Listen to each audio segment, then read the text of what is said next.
France is connected to the European continent by land, but it is also linked to the rest of the world by its coasts.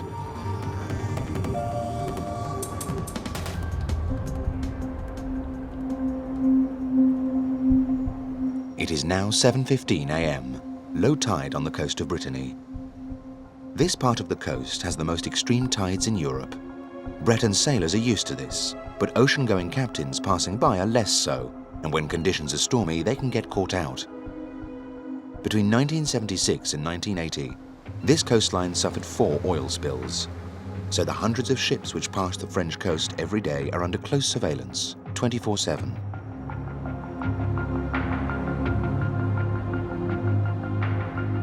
Here, at the western tip of Brittany, the Regional Monitoring and Rescue Centre, known by its acronym CROSS, directs the maritime traffic.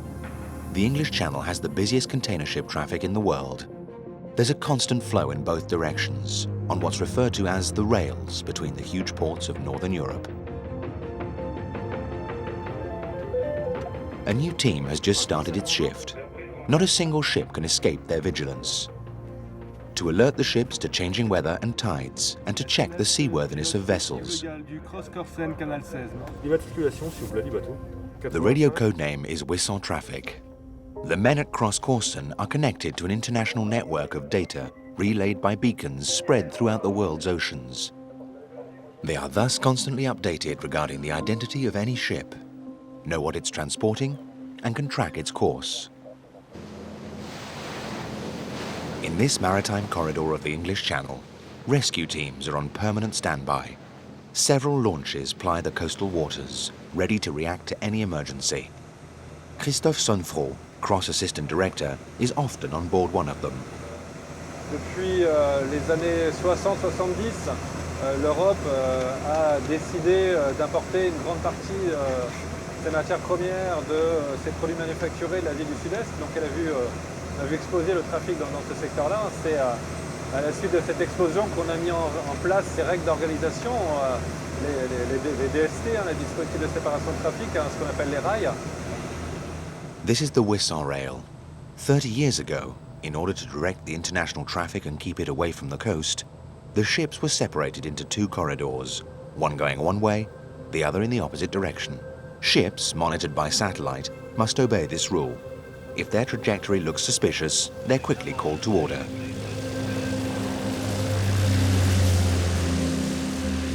It's 7:35 a.m.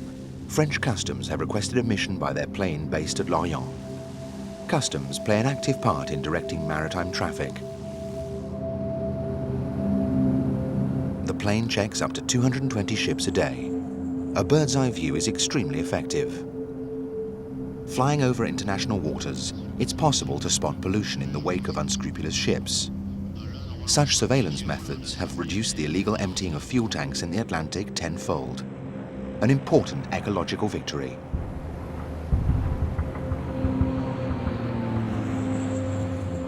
The plane approaches a 100,000-ton oil tanker. Its crew has no way of ignoring the attentions of the surveillance center. It's sailing under a Danish flag. Meridian Spirit from ocean traffic. Do you read? Over. Yes, this is ocean traffic. Ocean traffic. Could you please switch to channel 64? Okay, sir. What is your position, your course, and your speed? Over. My position, latitude 4907.7 north, longitude 00514.4 west. Over. Okay, is your ship working in good condition? Over. Yes, sir. All work in condition. Okay, stand by 1613. Grazie mille, arrivederci. In today's global economy, 90% of commerce is transported by sea. Maritime exchanges have become so complex that it results in surprising paradoxes. Rather than stocking tons of merchandise on land or in ports, merchants and ship owners prefer to leave it at sea, making use of the voyage time to choose the most profitable moment to sell their goods. A result of this is that container ships are growing in size, transporting ever greater quantities and becoming gigantic. The largest can carry 20,000 containers. Alors on ne sait pas exactement comment ça évolue. Les plus gros porte-conteneurs en service sont estimés entre 1,5 milliard et 2 milliards d'euros entre la cargaison et le prix du navire.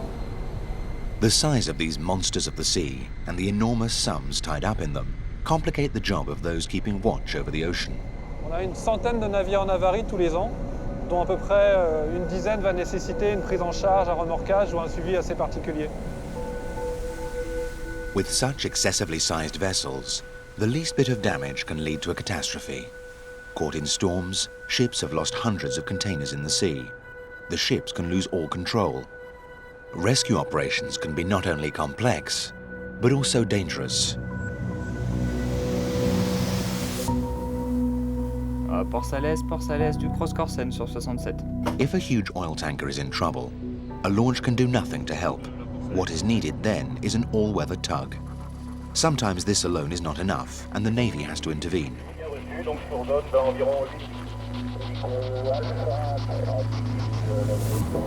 On perpetual standby, the French Navy has a wide field of action and an expertise which it hones every day, in all kinds of weather. La Port Salès fait route au 330 au vu de l'hélitreuillage. It's 7:45 a.m. The Navy is sending a helicopter on a live-action exercise. Its mission, to land a pilot on the deck of a ship in a simulated crisis situation and lift off an injured crew member. The main difficulty of the exercise is synchronizing the Navy helicopter's speed to that of the rescue boat.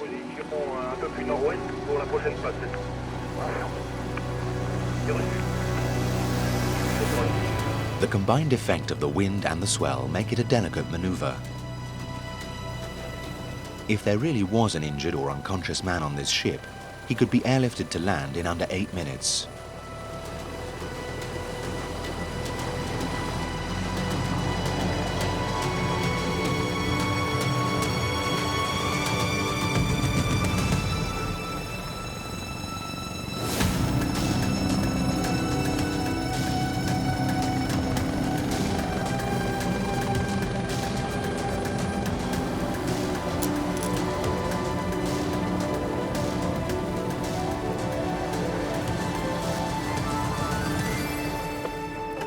Port Salès du Crossco au fort éclair.